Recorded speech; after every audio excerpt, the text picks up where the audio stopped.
নমস্কার, সনাতন ধর্মকথা চ্যানেলে আপনাদের সবাইকে স্বাগত। আজ রামায়ণের কিষ্কিন্ধাকাণ্ডের প্রথম পর্ব শুরু করব।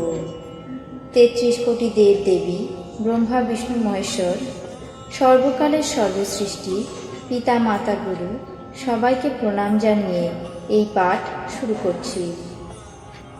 কুন্দ ফুল এবং নীলকমলের মতো সুন্দর গৌরবর্ণ ও শ্যামবর্ণ, অত্যন্ত বলবান, বিজ্ঞানধাম, শোভাসম্পন্ন, শ্রেষ্ঠ ধনুর্ধর, বেদবন্দিত গো ব্রাহ্মণের প্রিয়, মায়ার দ্বারা মনুষ্য দেহধারী, ধর্মশ্রেষ্ঠের কবচস্বরূপ, সর্বহিতকারী, সীতা অন্বেষণে ব্যস্ত, পথিকরূপী রঘুকুল শ্রেষ্ঠ শ্রীরাম ও লক্ষ্মণ দুই ভাই ভক্তি প্রদান করুন।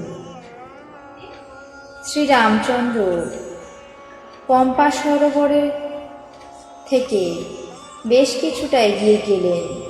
ঋষ্যমুখ পর্বতের কাছে এসে সেখানে মন্ত্রীদের সাথে সুগ্রীব বাস করছিলেন।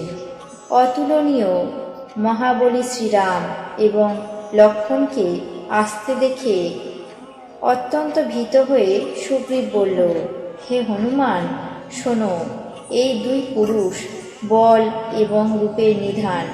তুমি ব্রহ্মচারী রূপ ধারণ করে সামনে এগিয়ে গিয়ে দেখো ওরা আসলে কে। ওদের সম্বন্ধে যা বুঝতে পারবে সবটাই ইঙ্গিতে আমাকে জানিয়ে দিও। যদি ওরা মন্দমতি বালির লোক হয় তাহলে আমি তৎক্ষণাৎ এই পাহাড় ছেড়ে প্রস্থান করব। এই কথা শুনে হনুমান ব্রাহ্মণের রূপ ধরে রাম লক্ষ্মণের সামনে উপস্থিত হয়ে প্রণাম করে জিজ্ঞাসা করল, হে বীর, শ্যাম ও গৌরবর্ণ শরীর, ক্ষত্রিয়ের বেশে বনে বনে ঘুরে বেড়াচ্ছ, তোমরা আসলে কে? কঠিন মাটির উপর কোমল চরণে কি কারণে বনের মধ্যে বিচরণ করছো?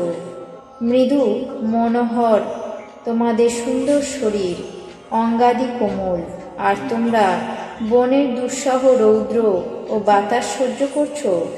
তোমরা কি ব্রহ্মা বিষ্ণু মহেশ্বর এই তিন দেবতার মধ্যে কেউ? অথবা তোমরা দুজনে নর নারায়ণ? নাকি তোমরা জগতের মূল কারণ এবং অখিল বিশ্বের স্বামী স্বয়ং ভগবান, যারা প্রাণীর ত্রাণকর্তা এবং ধরণীর ভার দূর করার জন্য নর অবতার নিয়ে এসেছে? শ্রীরামচন্দ্র বললেন, আমি কৌশলরাজ দশরথের পুত্র এবং পিতৃসত্য রক্ষার জন্য বনবাসে এসেছি। আমাদের নাম রাম ও লক্ষ্মণ। আমরা দুই ভাই। আমাদের সাথে সুন্দরী সুকুমারী সীতা ছিলেন। এখানে বনের মধ্যে রাক্ষসেরা আমার পত্নী জানকীকে হরণ করে নিয়ে গেছে। হে ব্রাহ্মণ, আমরা তাকেই খুঁজে বেড়াচ্ছি। আমরা তো আমাদের পরিচয় বললাম। হে ব্রাহ্মণ, এখন তোমার নিজের পরিচয় শোনাও। প্রভুকে চিনতে পেরে হনুমান ভূপতিত হয়ে তার পায়ে প্রণাম করল। প্রভুকে সাষ্টাঙ্গ দণ্ডবৎ প্রণাম করে আশীর্বাদ নিলেন। মহাদেব বলছেন, হে পার্বতী, হনুমানের তখনকার সুখের বর্ণনা ব্যাখ্যা করা যায় না। শরীর পুলকিত, মুখে বাক্য সরে না। সে প্রভুর সেই অপরূপ বেশবিন্যাস প্রেমপূর্ণ নয়নে দেখতে থাকল। তারপর ধৈর্য ধরে স্তুতি করতে লাগল। নিজের প্রভুকে চিনতে পেরেছে বলে মনে মনে আনন্দিত হয়ে হনুমান বলল, হে প্রভু, আমি যা প্রশ্ন করেছি তা আমার পক্ষে ন্যায্য কাজ। কতদিন পরে আপনার দর্শন পেলাম, আর তাও আবার তপস্বীর বেশে। আমার আবার বানর বুদ্ধি, তার ফলে আমি তো আপনাকে চিনতে পারিনি, সুতরাং নিজের পরিস্থিতি অনুসারে আপনাকে প্রশ্ন করেছি। কিন্তু আপনি কেমন করে মানুষের মতো প্রশ্ন করছেন? আমি তো আপনার মায়ার প্রভাবে ঘুরে বেড়াচ্ছি, তাই তো আমার প্রভুকে চিনতে পারিনি। একে তো আমি মূর্খ, দ্বিতীয়ত আমি মোহেতে অবশ, তৃতীয়ত আমি কুটিল হৃদয় আর অজ্ঞান। হে দীনবন্ধু প্রভু, আপনিও আমাকে ভুলে গেছেন? যদি আমার অনেক দোষ, তবুও সেবক যেন প্রভুর বিস্মৃতিতে না পড়ে, অর্থাৎ আপনি যেন আমাকে ভুলে না যান। জীব তো আপনার মায়ায় মোহিত হয়ে রয়েছে, সে কেবল আপনার কৃপাতেই তার থেকে নিস্তার পেতে পারে। এই কথা বলে হনুমান আকুল হয়ে প্রভুর পায়ে পড়লেন। তারপর তিনি তার আসল শরীর প্রকাশ করলেন। তার অন্তর প্রেমে পরিপূর্ণ হয়ে গেল।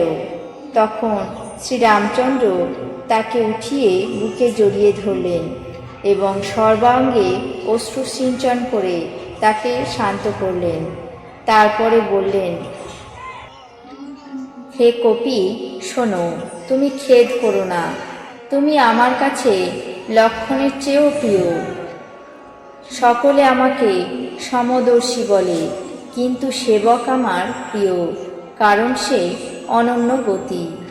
হে হনুমান, অনন্য গতি তাকেই বলা যায় যার বুদ্ধি কখনোই বিচলিত হয় না। আমি সেবক আর বিশ্ব চরাচর আমার রূপ। প্রভুকে অনুকূল দেখে পবন কুমার হনুমানের হৃদয় আনন্দে মগ্ন হয়ে গেল। তার সব দুঃখ দূর হয়ে গেল। সে বলল, হে প্রভু, পাহাড়ের উপর বানররাজ সুগ্রীব বাস করে। সে তোমারই দাস। তার সাথে সখ্যতা করুন এবং তাকে দিন মনে করে অভয় দান করুন। সে সীতার অন্বেষণ করবে এবং দিক বিদিকে কোটি কোটি বানর পাঠাবে। এইভাবে সব কথা বুঝিয়ে হনুমান দুজনকে, অর্থাৎ শ্রীরাম লক্ষ্মণকে নিজের কাঁধে বসিয়ে নিল। তারপর সুগ্রীব যখন শ্রীরামচন্দ্রকে দেখলেন, তখন তার নিজের জীবন অতিশয় ধন্য মনে করলেন। আজ রামায়ণের কিষ্কিন্ধাকাণ্ডের প্রথম পর্ব এখানেই শেষ করছি। বাকি অংশ আগামী পর্বে পাঠ করে শোনাব। আপনাদের কেমন লাগছে তা অবশ্যই কমেন্ট বক্সে জানাবেন। চ্যানেলটিকে সাবস্ক্রাইব করবেন, লাইক করবেন, শেয়ার করবেন। ধন্যবাদ।